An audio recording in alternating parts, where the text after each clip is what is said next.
Why is it acute? I mean, it's acute because of math and compound interest. And so, one of the charts I like to show very often is the growth in GDP and the growth in the debt burden. I mean, when you start taking on debt to grow a society, it can be a good thing. The debt crisis is acute because of math and compound interest. Debt has been growing faster than GDP for decades. After the US abandoned the gold standard in 1971, inflation accelerated, creating an environment where borrowing became the norm since debts could be repaid in devalued dollars, while deficits once fueled growth. Today, US debt to GDP exceeds 125%, far higher than the 20 to 30% levels of the Reagan era. This unsustainable path mirrors households paying old debts with new credit cards.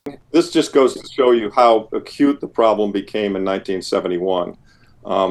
This is a chart of inflation from 1800 to 2005, and of course it keeps going up after 2005. It's just the best chart I could find. And what it shows you is that wars were generally inflationary, but somewhat amazingly, throughout most of the 19th century, inflation was not a problem. And then it began to become a problem post-World War II, and it became a very severe problem after 71 when we went off the gold standard. And so we now live in an inflationary age because we have fiat currency. And as a result of that, what's happened is in an inflationary environment, it makes sense for people to use debt to fund growth. And so they borrow knowing that they'll have to be able to pay back in diluted dollars. And so our debt growth has been in excess of the rate of growth of the GDP.